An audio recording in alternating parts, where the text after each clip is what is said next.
Baik, saudara-saudara, kembali lagi bersama saya di Oloan King Channel. Salam sejahtera buat kita semuanya. Apa kabar nih dengan kalian? Semoga kita semua dalam keadaan sehat dan berada di lindungan Yang Maha Kuasa. Di video kali ini, saudara-saudara, di sini kita dapat menyaksikan kembali pernyataan dari Bu Widya ya. Seperti biasa, sentilan dan kritikan keras yang dapat kita saksikan seperti video berikut ini. Banyak kali Ternak Mulyono yang ancam-ancam gue di DM-nya, di komen juga. Ya, asal kalian tahu, sejak menjabatnya Bapak Tito Karnavian, mulai dari situlah lo mulai hancur hukum di Indonesia ini. Lu sadar enggak? Kalian masih ingat enggak itu buku KPK aja 2 lembar loh. Sejak SBY menjabat itu, KPK itu ada kasus buku KPK, buku merah itu CCTV-nya ya, buktinya itu dihilangkan. Terus yang namanya buku KPK itu 2 lembar itu diganti. Aneh enggak? Itu sejak Tito Karnavian jadi Kapolri, kalau kalian mau tahu. Makanya dia tuh dipentingkan sekali ya oleh pemerintah ini. Mendagri aja dia menjadi 2 periode. Ya, 3 periode.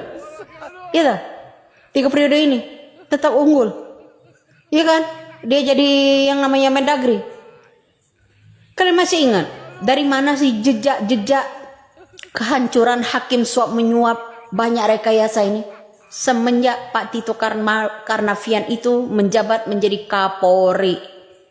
Ya, jangan-jangan ini anak-anak buahnya sekelas Listio Sigit dan lainnya ini tunduk semua sama dia. Paham sampai di sini? Ya, masih aja lo senengnya maki-maki gue lo di sana. Gue kalau mau bongkar habis-habisan lo, kelojotan lo semua. Ya, lo harus tahu. Ya, kenapa sih hukum di negara kita ini mulai hancur itu dari mana? Semenjak Kapolrinya itu ada Bapak Tito Karnavian. Di zamannya SBY itu buku KPK itu 2 lembar diganti. Lo harus tahu. Barang-barang bukti orang yang mengambil buku merah di kantor yang namanya di gedung yang namanya gedung KPK itu dihilangkan. Masih ada lo, so. Cari tahu. Kalau lo nggak tahu, ya kok bego kok bangetan lo ya. Melek makanya sebarangan lo di sana komen-komennya bilang sosok tahu. Lo kalau tahu berani buka mulut lo. Ya, kasus daerah SBY itu buku KPK itu 2 lembar diganti. Kasusnya redup semua. Paham lo sampai di sini? Masih banyak lo kasus. Kasus ya yang namanya Putra Raja Wali Citra. Ya, Nazarudin Zulkarnain. Itu siapa sih sebenarnya? Coba bongkar semua kalau kalian mau tahu ini. Ya, mengorbankan yang namanya Bapak Antasari. Rekayasa banyak sekali semenjak yang namanya Pak Tito Karnavian itu jadi Kapolri, paham dari situ. Tuh, kalian ingat tuh, yang nembak hakim itu siapa? Hah? Orang terdekat-dekatnya itu no masih anak penguasa no. Tembak ya namanya hakim. Lu anak kemarin tahu apa lo? Sunyo emang lo.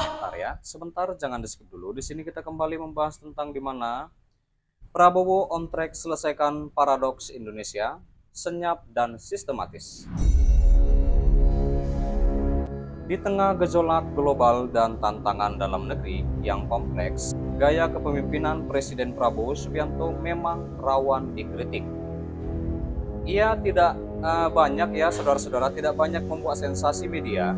Ia kedepankan langkah senyap dan sistematis. Gaya kepemimpinan Presiden Prabowo mengakar pada keyakinan bahwa kebijakan publik harus dibangun di atas bukti. Bukan opini ya saudara-saudara, atau evidence based policy making, dimana bukan hanya jargon teknokratis ya dalam pemerintahan Prabowo adalah fondasi utama pengambilan keputusan. Banyak yang bertanya kemana Prabowo selama 150 hari pertama pemerintahannya, mengapa ia tidak sering tampil di media. Itu yang menjadi pertanyaan, saudara-saudara. Nah, jawabannya sederhana ya, karena Presiden memilih diam, bukan karena tidak bekerja, tetapi justru karena sangat bekerja, karena dia tahu rakyat tidak butuh penghiburan retoris. Ya, tidak butuh penghiburan retoris, melainkan hasil nyata dari kerja keras pemerintahannya, dan kini kita mulai melihat hasil-hasil awal dari kerja senyap tersebut. Salah satu contoh ya, ini salah satu contoh paling nyata adalah program makan bergizi gratis, sebuah kebijakan yang bukan hanya menjawab kebutuhan gizi anak-anak Indonesia, tetapi juga secara langsung dan sistematik menjawab dua tantangan terbesar masyarakat saat ini. Lemahnya daya beli dan sempitnya lapangan pekerjaan. Hingga hari ini MBG telah dijalankan oleh 1.300 dapur menghasilkan 3,9 juta. Itu porsi ya, porsi makanan bergizi setiap hari, dan program ini menyentuh kehidupan 7,8 juta orang tua yang tak lagi khawatir akan gizi. Tak lagi khawatir akan gizi anaknya, sekaligus menciptakan 65.000 lapangan kerja langsung dan 91.000 pekerjaan tidak langsung. Dan ini adalah kebijakan publik yang hidup, yang dirasakan, yang menggerakkan ekonomi dari bawah. Dan ini baru awal. Pada akhir tahun, MBG ditargetkan melayani 82 juta porsi makanan setiap hari. Artinya, lebih dari 80 juta anak ya akan langsung merasakan manfaatnya, dan 164 juta orang tua ikut terdampak. MBG akan berdampak untuk lebih dan 87% populasi Indonesia dengan 32.000 dapur aktif, sebanyak 1,6 juta lapangan kerja langsung akan tercipta. Belum pernah dalam sejarah Indonesia ada program pemerintah dengan jangkauan ekonomi dan sosial sebesar ini. Iya. Baik, saudara-saudara, sampai di situ dulu pertemuan kita, pembahasan kita, di mana kita juga sudah mendengarkan pernyataan dari Bu Widya. Seperti apa tanggapan kalian? Silahkan tinggalkan di kolom komentar. Dan juga kita sudah membahas tentang gimana Prabowo on track selesaikan paradoks Indonesia, senyap dan sistematis. Dan terima kasih juga buat saudara-saudara yang sudah menonton, yang sudah support aku. Terima kasih. Jangan lupa di like, berikan komentar kalian di bawah, dan please share video ini dan subscribe dan nyalakan loncengnya. Terima kasih.